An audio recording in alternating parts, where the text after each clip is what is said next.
এই পিঠাগুলো দেখতে যেমন সুন্দর, খেতে কিন্তু অনেক বেশি সুস্বাদু। কম উপকরণ দিয়ে এই নাস্তাটি বানানো যায়। আর এই পিঠা একবার বানিয়ে অনেক দিন পর্যন্ত সংরক্ষণ করে রাখতে পারেন। চলুন মূল রেসিপি শুরু করা যাক। ভিডিওর শুরুতে একটি লাইক দিয়ে দেখা শুরু করবেন। আমি একটি প্যানে দিয়ে দেবো 1.5 কাপ পরিমাণ গরুর দুধ। দুধটা আগে থেকে জাল করা ছিল।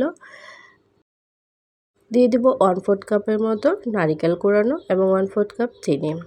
চিনি এবং দুধটা ভালো করে জাল করে নিচ্ছি। যখন পানিটা ফুটতে শুরু করবে এ পর্যায়ে দিয়ে দিব 1 কাপ পরিমাণ চালের গুঁড়ো এবং 1/4 কাপ আটা।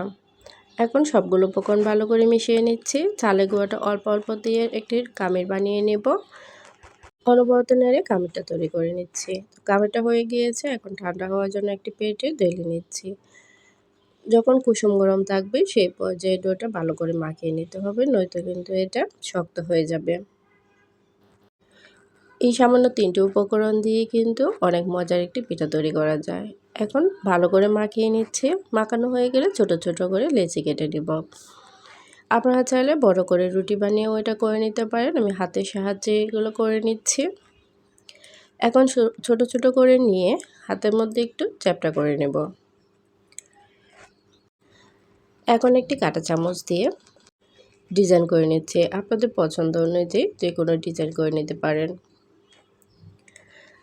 আর এটা করা কিন্তু অনেক সহজ, কোনো কাটা কিংবা অন্য কোনো কিছু ঝামেলা ছাড়াই সামান্য একটা কাঁটা চামচ কিংবা অন্য চামচ দিয়ে এটা করে নিতে পারেন।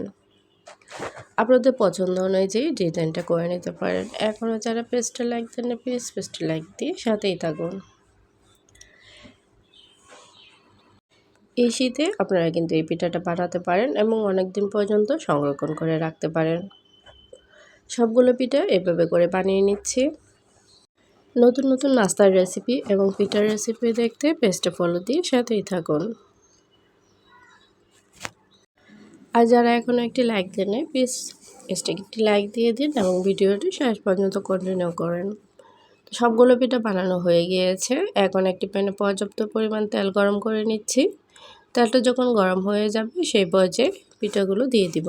আমি এখানে সবগুলো পিঠা বানাচ্ছি না, সবগুলো পিঠা বানালে অনেকক্ষণ সময় লাগবে এবং অনেকগুলো পিঠা হবে, তাই ঝটপট করে আমি সামান্য কয়টা ভেজে নিচ্ছি। একটি সুন্দর কালার হওয়া পর্যন্ত অপেক্ষা করব। পিঠাগুলো দেখেন অনেক বেশি ফুলকো হয়েছে। 1 মিনিট ভাজার পর এক পাশটা যখন হয়ে যাবে অন্য পাশটা উল্টিয়ে নিচ্ছি। এভাবে একটি সুন্দর কালার হওয়া পর্যন্ত অপেক্ষা করব। দেখুন পিঠাগুলো কিন্তু ভাজা হয়ে গেছে এবং পিঠাগুলো কিন্তু অনেক বেশি ক্রিস্পি হয়েছে। এখন একটি চাকনির সাহায্যে উঠিয়ে নেব, তাতে অতিরিক্ত তেলটা ঝরে যাবে। পিঠাগুলো কেমন হয়েছে কমেন্ট করে জানাবেন।